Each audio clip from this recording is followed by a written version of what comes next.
of language as a phenomenon? Well, I said that many times, I'll repeat it again. I did my entire schooling in Marathi.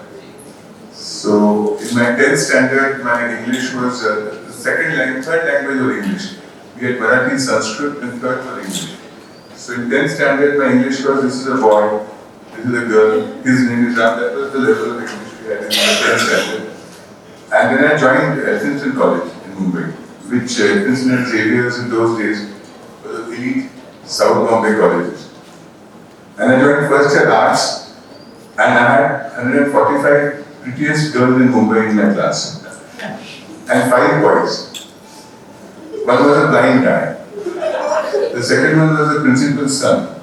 We had Mr. Bushi Reddy as our principal, and his son was in my class. And his parents stayed on the top floor, so he couldn't take a chance of being caught talking to girls because his mother or father wouldn't watch him. So the third guy was very studious. He wasn't interested in talking to girls. That left 2 of us who were very keen on talking to girls. And you don't have to believe it, that was better looking than that guy. the problem was, I couldn't speak English. And all the girls in my class, they only spoke English. So even if a girl came to me and said, whether you want to come to the next lecture and go for a film, I would answer that in my mind first. I like something. Then I would translate that in my mind. I told my mother, I'm coming home for lunch, so I may not be able to come. Then I would say it 2-3 times in my mind to make sure my pronunciations were correct. So by the time I had an answer for her, she would have got the So that time I realized, so it wasn't some intellectual decision. I realized that if I have to converse with these girls, I must figure out a way of doing it. Now what I found out is all of us who come from vernacular schools, Marathi, Gujarati, Hindi, whatever, we know English. It's a spoken English that they have a problem with. We feel that if we talk in English, we'll get caught up for a word which we may not be using the correct word there. So we feel embarrassed about that and we don't talk. I said, look, I know Marathi. I've grown up in Gujarati. I speak and write and read Gujarati. I know Hindi. So I said, if I don't remember an English word, why can't I use a Marathi word there? And they would understand that. So I started speaking with great confidence. And there's nothing like correct English. In the world, there's nothing like perfect English. In India, everybody speaks English with their own mother tongue added into it. Tamilians speak in a certain way, Gujaratis in a certain way, Maharashtrians in a certain way. Even in England, there is nothing like a perfect English. There's a Cockney accent, and an Irish accent, a Scottish accent. So if I start mixing languages, use a Marathi, Hindi, Gujarati word, and I can't think of a correct English word, how would it matter? And it worked for me in college. And it greatly helped me when I got into advertising. And because see, what I always say is, perfection of language is important, but in advertising or any communication, perfection of communication is more important. It's not how perfectly you say a certain word or a certain sentence. It's how does it reach to the person you are trying to reach out. What we call empathy in advertising. Does your audience or the buyer understand what you are saying better if you speak in a fixed language? So I started using that in advertising. And it worked very well. And that's how this whole evolution of what later on was called English started. So it wasn't some great thinking on my part, it was a handicap in the hand. So I just mixed and matched languages. The Adventians are familiar with your amazing plays, Bottoms Up, I Love Mumbai, It's Not Funny, That's My Girl. Blame It On Yashraj we are yet to see. You worked under the legendary Sylvester Dakuta. Yeah. And also he got you interested in theatre. And those of us who have seen, who remember those days of English theatre in and around Mumbai and Nagpur and other centres in Maharashtra, you remember what a stir it had caused, the kind of language they had used. This was not prim and proper, pakka, very RP, Queen's English. This was a very, what Salman Rushdie has called, chutney-fied English. An English which had a bit of Hindi, a bit of Gujarati Patwa thrown in, it had some Marathi, and it brought the audience to the theatres. So, how did this come about? How did this? You see, like English theatre in Mumbai, a lot of advertising guys were in there. Alec Padamsee, Sylvester Dakuta, and Joseph Kuna and Frank Simoes, Roger Pereira. These were guys who did English theatre. So the problem with English theatre was that Maharashtrians went and saw Marathi plays. Gujaratis went and saw Gujarati plays. Hindi-speaking people went and saw Hindi plays. They were fantastic plays happening. So English plays had a limited life. You only had a few Parsi or a Punjabi people, and they would do exact copies of what was happening abroad. So if they did Run for Your Wife, it was done exactly the way it was done on Broadway. If Alec did Evita, it was exactly, it was Argentina, set up in Argentina. The people were dressed like the Argentinians, that the whole original play was. So those plays wouldn't run for more than 25, 30 shows because the audience got exhausted after that. In Akazi's All of them. Because they could not, they were great plays, but they had limited number of actors. Because you have to, guys like me couldn't act in English plays with those guys because my English wasn't good enough. They had to get actors who spoke perfect English. And they may not have been the best actors in town. The moment I started doing plays, I got actors from Marathi stage, I got actors from Gujarati stage, I got actors from Hindi stage. And those were brilliant actors. People like Aparam Pende and Kishore Pradhan and Vihan Nayak and Viju Kote and Barjor Patel. These guys got their own flavor. They made the same mistakes in speaking which the audience made when they spoke. So people feel very good about them. It's like they say, if you go to Mantralaya and if you're talking to a Mantralaya clerk, if you talk to him in English, he hates you because his English is not as good as yours. He won't do your work. You try and talk to him in Marathi, broken Marathi, he loves you because he is superior to you. So when you want to communicate something, you must get down to the level of the audience. That is very important, whether it's advertising or theatre or whatever form of communication. And when I started using these people, and I remember my first ever play was P.L. Deshpande's Tuzha Fashi, which I did in English. And it had a Kakaji spouting Urdu Shairi. It's an Acharya, it's had one guy in a dhoti, and people couldn't believe that this is English plays. They spoke, we had Shairis on stage, we had Bhagavad Gita Shlok on stage. This is an English play.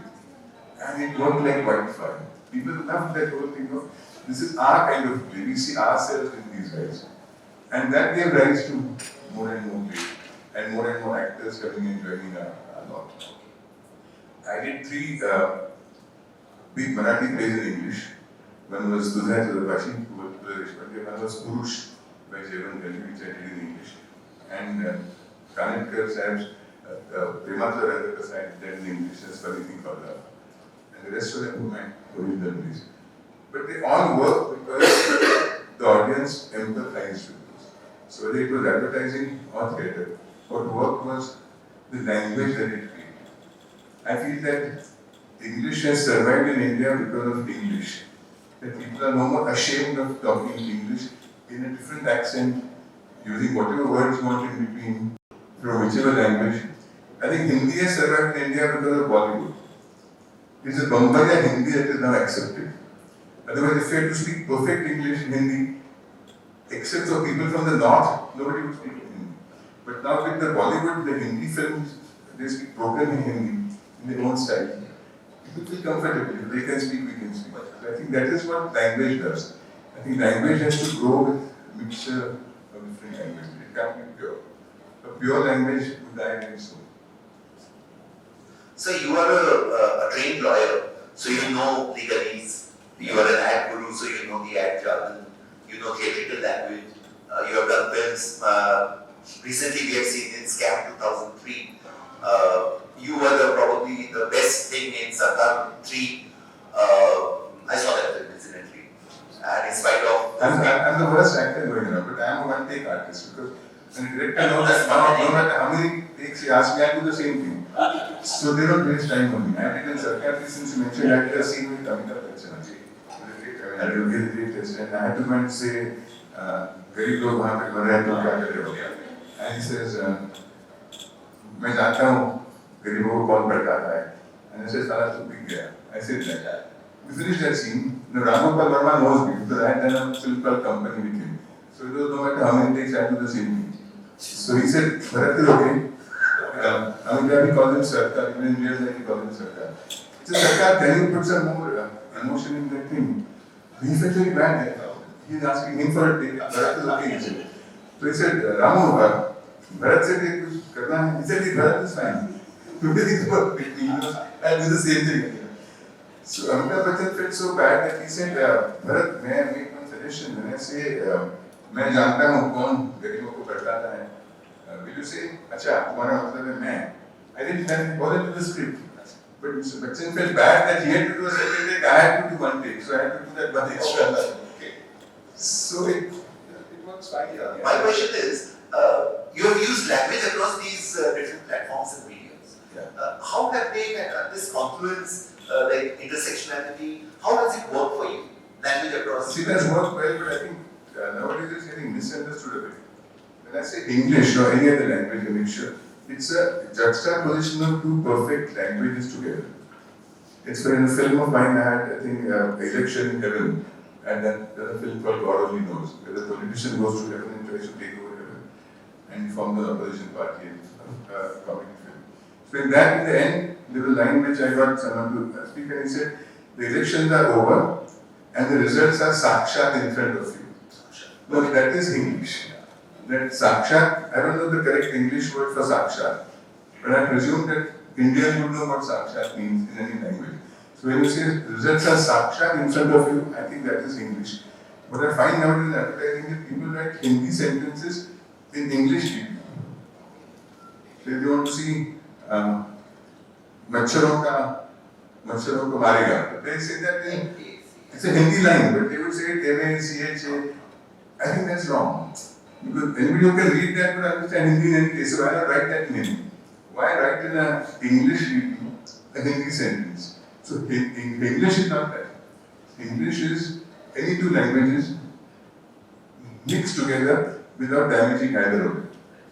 At the risk of trumpet, the other day a student of mine said, after a lecture, "Sir, that was a very Phalu lecture." So I understood the power of English. Yeah, it was a good lecture, excellent lecture. And there is no substitute for Phalu. Exactly. Yeah, equivalent word. Phalu lecture, I don't know. It's like, There are lots of words like that. Like in Marathi, if you say Sandhani, there's no English word for Sandhani. There's no English word for Samsabi. English is a very limited language. In English, we have auntie and uncle. In here, we have mama, kaka, hausai, nanan. We have so many relations which actually describe who they are. In English, when you say he's my uncle, you don't know if he's from mother's side, father's side. When you say he's my auntie, you don't know if there's kaki, mami. No. but there are so many Englishes. There's Indian English, there's solid English. Yeah. So you work with a lot of youngsters. How do you see social media impacting their linguistic skills? And how have you seen language evolve in your profession? I feel that a lot of youngsters, they're damaging the growth of language because now it's almost very ROFL and things that come in and things. I frankly don't know what they mean. I'm very confused about those little acronyms that people use nowadays. But maybe that is a growing language. But I personally feel that we all have to keep pace with what is happening. If I'm communicating to youngsters, I must be able to do it in the language that they understand. I So can't- university answer books are written in that. Yeah. So it is important that we all who are in the business of communication, it's advertising, theatre, whatever, we understand who our audiences are. And that's why advertising is the toughest business to get into. Theatre is easy, films are easy. Can I say something? Yeah. No, no. Yeah.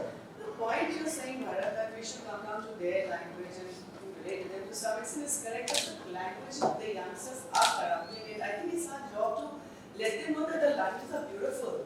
The beauty of language is tremendous and they are not aware of it. What they learn in colleges, like you also see, how it's changing over a period of time, and it's heartbreaking to see a beautiful language is just disappearing. So I think the youngsters must take care, it is our job, No, I'm not ours, your job. Because I tell you what, it's the teachers, for the teachers to do this. We are in the business of selling a product. If I want to sell a product to these girls or those boys, I'm not interested in teaching them. I want to make sure that I'm telling them to buy this in their language. I don't have the time or the money. No, they're reading you more. They read the media much more, am I correct? Because see, we don't have, advertising, I'll tell you one thing about advertising, that we do not ever change social patterns. We don't have the money or the time. We follow what is happening in Bollywood. If you find that a housewife earlier we would show in a sari properly dressed in the house. And that was accepted, we would show her the sari. Tomorrow if you find that in a Hindi film that's a blockbuster, the housewife is wearing a mini skirt, and people are loving it, we start using that in advertising. We are following the trends that we see happening around us in society. We cannot create trends. We don't have the money, we can't waste our clients' money.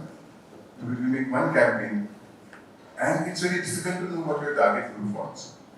Extremely difficult. Theatre is very easy. I write a play, I know who my audience is. If I find that this part didn't go well, next show I'll change that. I'll not have that part. Because I know that 2-3 plays, people can react very positively to that. Or something went very well, we'll add to that. So theatre is alive. Every show I can do something different, I can take out something. Advertising, we are talking to people we don't even know. The same ad that we make would be seen in Mumbai, in Nagpur, in some small village in Bihar, in a small village in Kerala, somewhere in Assam. I don't know who those people are. And the same ad is supposed to convince them. I'll give you an example. We don't have the time to talk.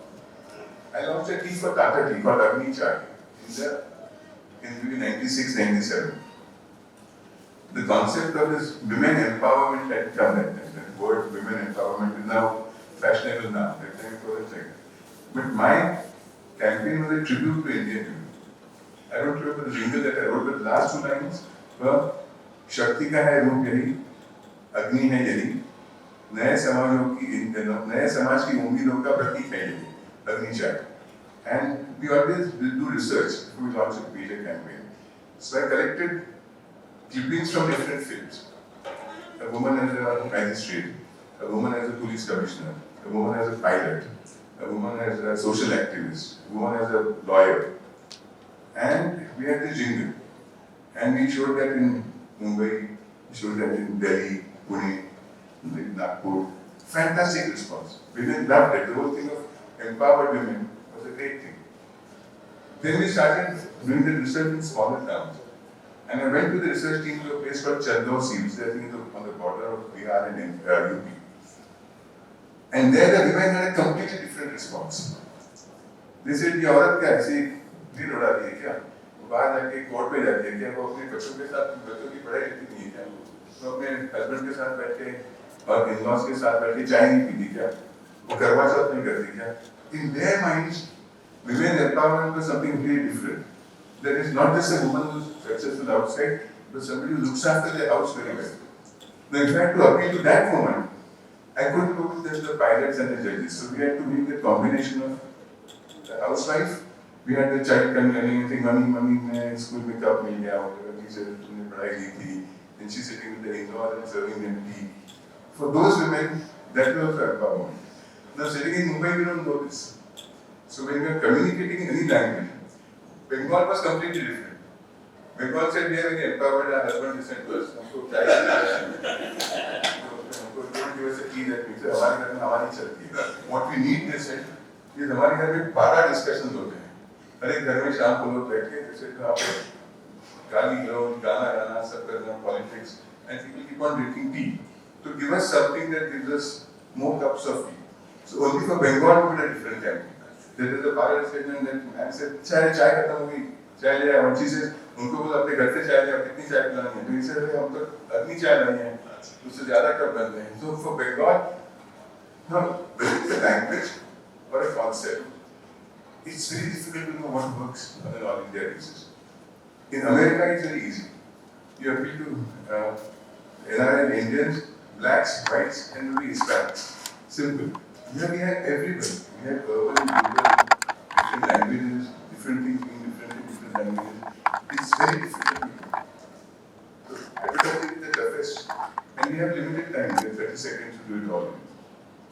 Theatre is 2 hours, films are 2 hours. And films work because you take Salman Khan and takes his shirt off, the film works. You don't have to worry about the language. We have to worry. So before I throw the session open to the audience and take questions, one final question. This matter of linguistic corruption, if I call it, is not exclusive to English alone. Bengali, in my own family, my children don't know Bengali so well. I teach a Marathi medium course in my college. They haven't read Pula Deshpande, they haven't read Grace, they haven't read Manish Gujral, who's an Nagpurian, right? And their Marathi is, I mean, my Marathi is better than theirs. But I mean, that's the saddest part, and I say, in front of the youngsters, to take your point. Once I was discussing the matter with Mr. Kumar Ketkar, who is a senior journalist and MP now at the Sabha MP, and we were saying that youngsters today get all the information either from WhatsApp forwards or Facebook forwards. They don't read, they don't want to watch the news. And he said, read I think Onlooker magazine had a cover story called Dumping Down of the New Generation, where they don't read anything. They're not interested in politics, news, nothing that's happening around them. They just get these forwards. They don't even read those forwards. They just keep on sending it across. And that is the sad part of it. That the education, the learning and knowledge is getting less and less. So this part of my question. What would you tell the youngsters here today? Who are interested in working with language in future? So what would be your advice? It depends on what area. As she said, if you're working in a language where it's important that you speak well, write well, read well, you must learn the language correctly. And if you want to fracture the language, it's more important that you know both languages better. It's not important that you know one language. If you want to do English, you must know Hindi as well as English, Marathi as well as English. To break the rules, you must know the rules. I'll tell you what happens in advertising. The sad part is a lot of guys who translate, we write in one, our main campaigns are in one language. In the olden days, the guys like us got into it and we started writing our own Indian language stuff. We had something called a language bureau.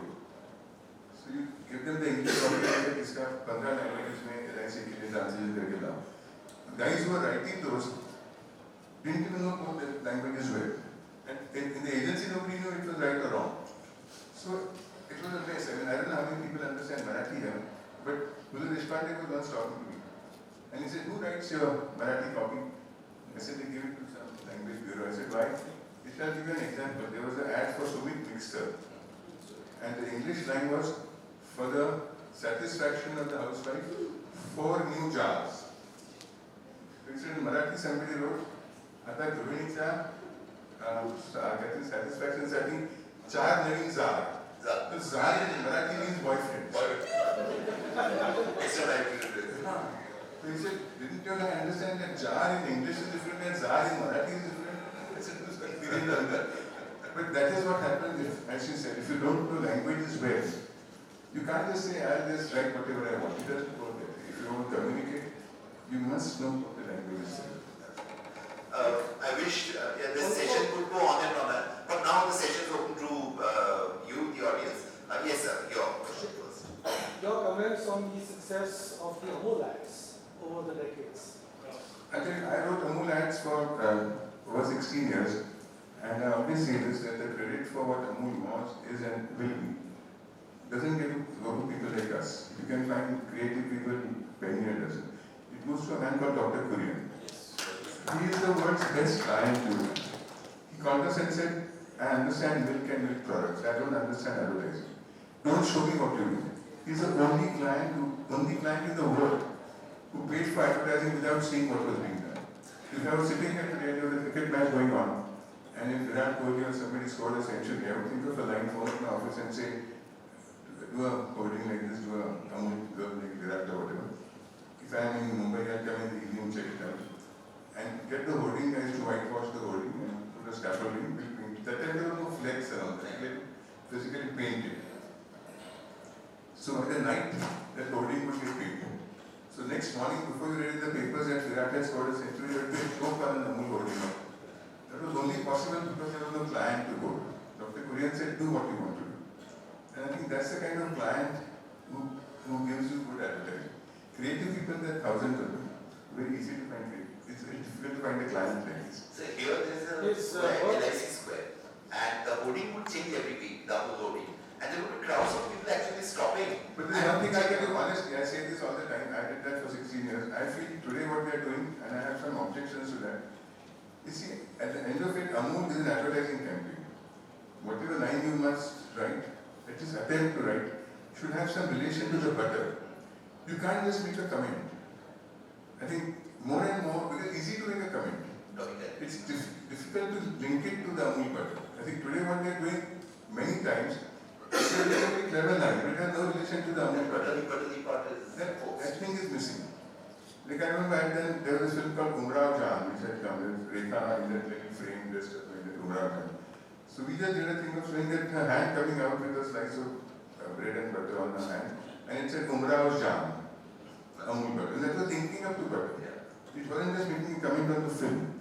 I think whoever is doing it now should make that extra effort to link it to the butter. Otherwise it's just a coming. So, His you have a birth question? anniversary, sorry. Sorry? Dr. Kurian's birth anniversary. Oh, Yeah. the milkman of India. See, I'll tell you one thing. I'll give you one more example. We launched Amul milk, Tetra pack. It was a triangular pack like that. We called it a pyramid pack. Dr. Kurian hated that design. Genuinely hated it. Every time we went up and put that design, he said, "My God, you're using the same lousy pack." And you would say, "No, sir, we've done research. All the housewives, they love it."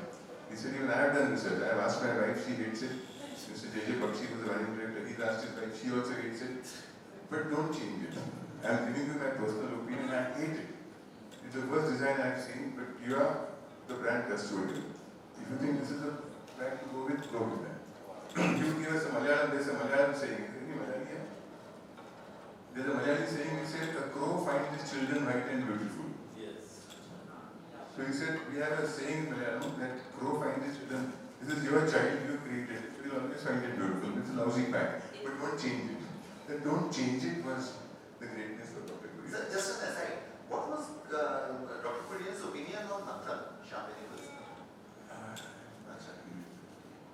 I think that was based on this. Yeah, it was He's based on written it. something in his book.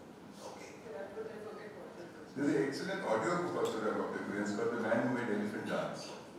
Tom Walter has done the thing. It's an excellent audio book. But he was a great guy. I mean, he was way ahead of his time. Yeah. And the best client one could have. So thankfully, in our time, we had some great clients like this. We had President here. Mr. R.K. Krishna Kumar, who was the managing director of Tata Tea. Mani Seth was the chairman of Tata Chemicals. They were great. They used us as their, what should I say, advisors, not as suppliers. They didn't tell us do this. They told us, you are the experts, tell us what we should do. And that was Yes, sir. Sir, I would want to ask you, sir, your opinion. How do we inculcate reading and other habits among students in this era? Where, even my children are much grown up, but like what you said, only on WhatsApp and all, they never pick up the paper, they never they don't. read a book, No. they never watch news. So what will be the generation coming ahead? What do we expect from No, Sir, if I could add, my literature students, they read a lot of fantasy fiction, escapist kind of stuff. But give them any realist work, and they immediately shy away. So, Right, even what you're saying, even the news, I think that's one thing that every young person must know what is happening in the Is the time. headlines? I find that the urban elite is more down than the villagers when they go to vote. Villagers vote, I think, more intelligently. Sir, Moving they don't on. even know Are who they the right? this is more. President of India is, who the Prime Minister. They don't know anything on They it. have nothing. They have no nothing idea. to do.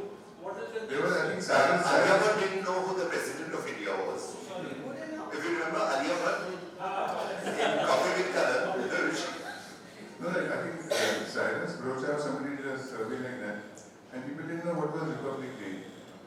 They didn't know what is Independence Day.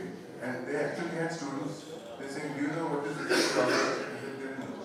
Who is the president of India? They didn't know. Who is we the can see a way president? out of this impossible. but this is the most of the students I have seen youngsters discussing this fight is important. They don't. They don't want This is a to very be, sad thing, yeah.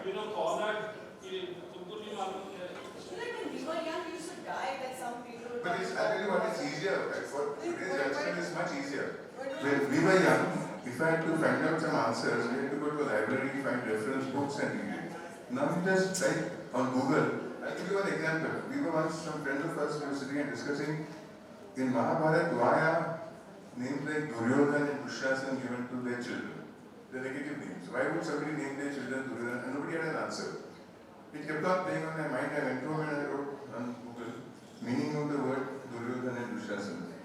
And hundreds of sites opened up to say these are not negative words. Duryodhana means a Yodha who's very brave. It's like Durga.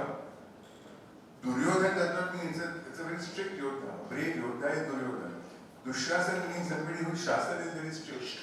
It's not Dush. No, somebody who starts the So it had different meaning, and it's so easy to find out these answers.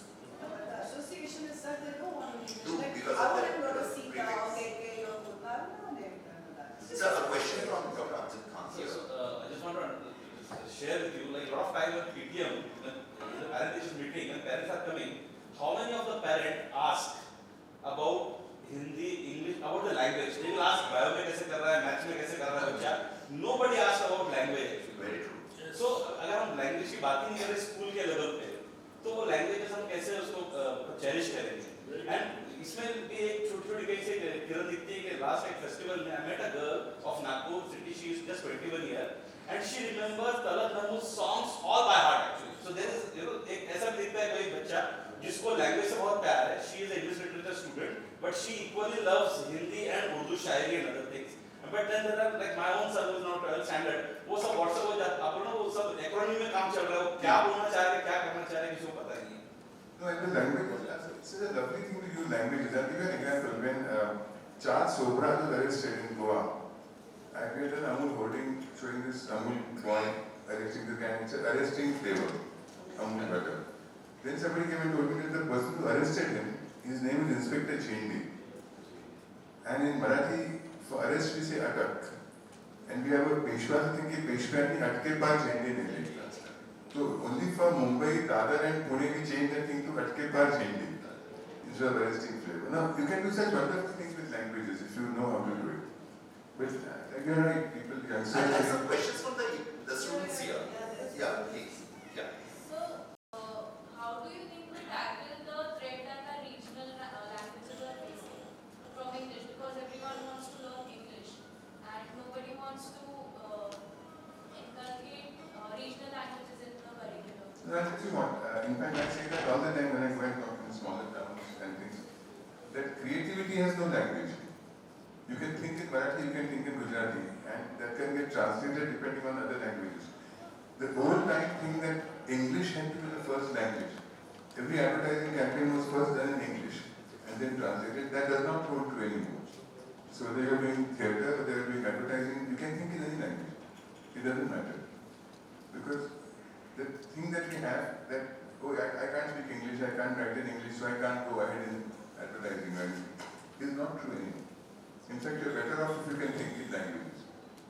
It can get translated in English or whatever language. So maybe in a cosmopolitan center like Bombay, where every Mumbaiker knows at least 3 languages. But for somebody in Nagpur, where the Marathi is the lingua franca, so there's inhibition for that. Would you say it's regional or? No, I'll tell you one thing. When I go and talk to people even in Nagpur, I talk to people that Dainik Bhaskar and come here with, is that don't come to even advertising agencies in Mumbai. We do not know what works in Nagpur. Go to a local regional agency and work with them. They know what sentences work, what idioms work in Nagpur. We sitting in Mumbai, we don't know that. So I keep on promoting and saying, don't come, because it's fashionable to come to Mumbai and say we have an agency from Ogilvy or Thompson's or whatever from Mumbai.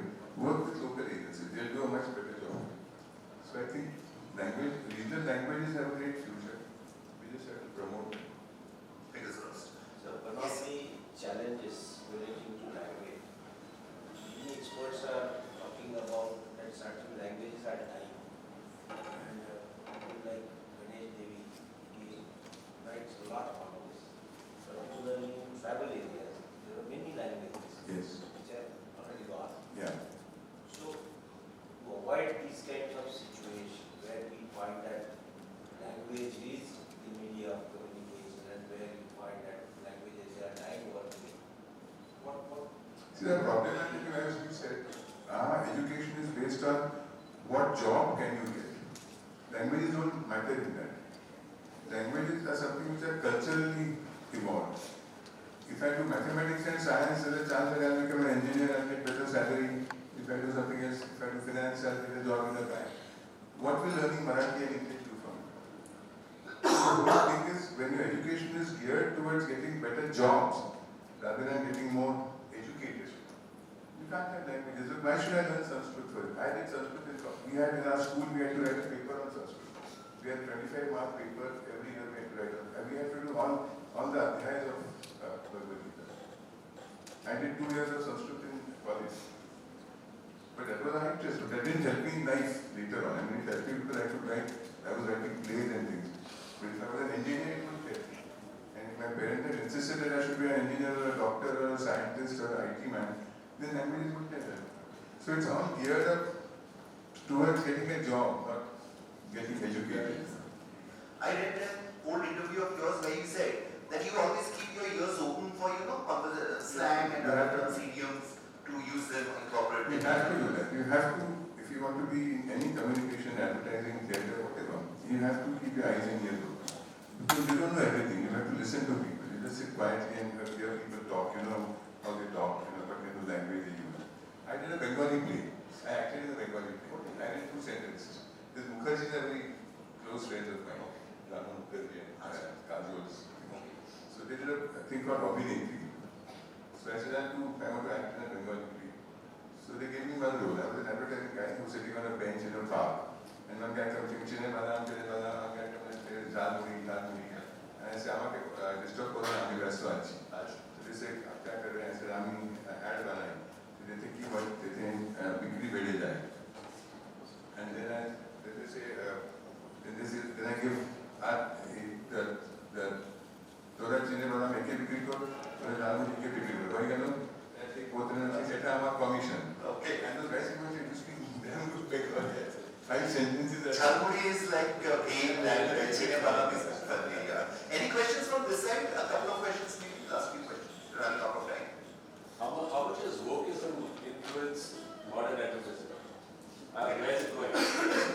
Influence modern advertising is that the mass media advertising that we all worked in has now become lesser with the social media advertising. So the concepts that come up in social media, what they call as reels now. So nobody thinks of a concept, they think of reels. They say people have 10-second attention span, so in 10 seconds you must say something. So a lot of that is changing and getting very direct now. The whole beauty that we had in advertising where people created great campaigns is now going away. It becomes very matter of fact. Influencers coming and saying, I like this, I like that kind of thing. Any other questions? Just a quick trivia in response to what you said, that how you have to be mentally alert and keep your ears open. The great cartoonist Mr. R.D. Lakshman was in Nagpur. He was the one we were driving by, and suddenly he started laughing in the next seat. I said, sir, what happened? I said, I just passed by a poster on the wall. ऊपर में लिखा था Indian Congress, नीचे में poster था The Great Indian Circus. The last thing before we end, I will tell you something since you mentioned R.K. Lakshman. On Pula Deshpande's 80th birthday, there was this 2-day function in Pune, Bhagyantar Auditorium, and they called Vijay Mehta to speak on the first day of the occasion, and the second day, Mr. Kumar Ketkar interviewed R.K. Lakshman and me. So we were sitting on the stage, 3 of us, and Mrs. Lakshman was sitting in the first row. And Mr. Ketkar asked him, so sir, when did you first meet Mr. P.L. Deshpande? And he said, I think in 1968 we were going to Kolhapur. And Mrs. Lakshman from there would say, Nahi, not 68. In 67 we were going to Nagpur that time. And every time the poor guy said something, she would correct him. So I couldn't resist myself. I said, sir, may I interrupt? I said, I have heard that behind every successful man there is a woman. So the first time I'm seeing that in front of a successful man there is a woman who's correcting him all the time. That's why Lakshman's He said, this is my life. He said, I never remember anything. And she's an encyclopedia. She was not correcting me in public, but she corrects. The common man never spoke. He was always silent. Any other questions, friends? We have to wind up, running out of time. Students here have been very silent. Yes. I had in my office, which was called Zen, which was like, I made like a jungle. So I had a monkey in my office, the smallest monkey here, it's called Marmoset.